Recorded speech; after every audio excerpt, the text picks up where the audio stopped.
Le spectre d'une nouvelle guerre plane-t-il à nouveau au Tigré? Il y a 2 jours, les Nations Unies ont appelé à la désescalade avant qu'il ne soit trop tard et pour cause. En janvier, de violents affrontements ont opposé l'armée éthiopienne aux forces tigréennes. On en parle avec Patrick Ferra. Bonsoir, vous êtes président de l'association Stratégie africaine, spécialiste de l'Éthiopie. Alors après ces combats qui ont eu lieu en janvier, le conflit de 2020-2022 qui avait fait 600 000 morts, pourrait-il recommencer? Bonsoir.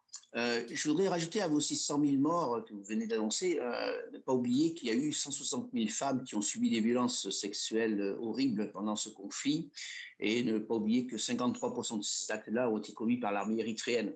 C'est ce qui va expliquer des différences d'alliance, si on peut dire, dans le futur. Alors, les combats de janvier, bon, il y a eu des accrochages, mais ce sont quand même des combats assez limités. Et je ne pense pas qu'un conflit de haute intensité entre les forces de défense nationale éthiopiennes, c'est-à-dire l'armée éthiopienne, et les forces tigréennes soit prêt à recommencer. Les effectifs des forces tigréennes ont été revus très à la baisse. Ils ont subi d'énormes pertes pendant le conflit de 2020-2022. Une partie des effectifs est passée de l'autre côté, plutôt proche du gouvernement fédéral, dans une opposition politique.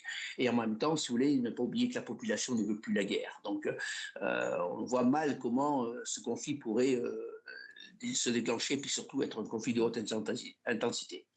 Ne pas oublier aussi qu'ils ont perdu la guerre. Il ne faut pas l'oublier. Ils étaient très forts tactiquement, mais stratégiquement parlant, politiquement parlant, ils n'avaient pas d'objectif. Et donc, c'est la raison pour laquelle ils ont perdu ce conflit, si on peut. Et ne pas oublier en ligne de fond que le parti traditionnel, qui est le TPLF, qui est le parti des Tigréens, si on peut dire, est un parti qui joue sa survie. Les élections du 1er juin 2026 auront lieu pour élire le futur Premier ministre, si l'on peut dire, et les élections législatives en même temps. Et le TPLF n'a pas le droit de participer parce qu'il ne répond pas aux objectifs d'un parti politique classique. Donc, vous voyez, le TPLF est aussi en train de chercher des éléments pour essayer d'exister encore. Alors, Et pendant donc, le sa perte conflit d'influence de est annoncée. 2020-2022, l'Érythrée était l'allié de l'Éthiopie, mais aujourd'hui, Addis Abeba accuse Asmara de soutenir les forces tigréennes. Ce soutien est-il avéré? Alors, soutien avéré, c'est pas sûr, mais des discussions existent entre l'Érythrée, si l'on peut dire, et puis les Tigréens.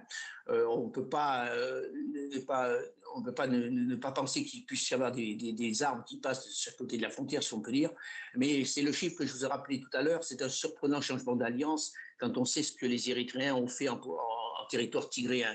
Donc, même s'ils ont le même ennemi commun, j'ai du mal à voir une alliance très ferme et efficace entre les Érythréens, si l'on peut dire, et les Tigréens. Alors, l'Éthiopie dénonce des incursions des forces érythréennes sur son territoire. Asmara dément. Qui dit vrai dans tout cela? Alors, il y a toujours eu des incursions et des présences érythréennes en territoire éthiopien pendant la guerre et même à l'issue de la guerre.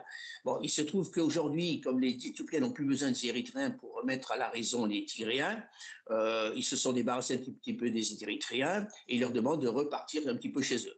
Donc, même s'il y a quelques kilomètres carrés de terrain où les Érythréens sont présents, je ne pense pas qu'il y aura un conflit et l'Érythrée, dès que l'armée éthiopienne montera vers le nord, se retirera parce qu'ils ne voudront pas avoir d'accrochage frontalier et d'avoir un conflit dur.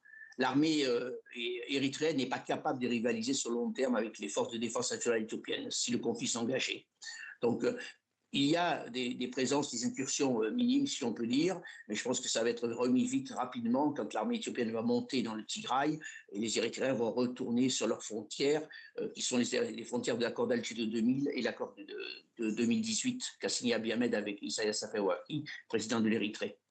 Alors, l'une des origines du conflit, c'est le fait qu'avec l'indépendance de l'Érythrée, l'Éthiopie ait perdu son accès à la mer. Addis Abeba demande une médiation internationale. Est-ce que ce serait ça la solution?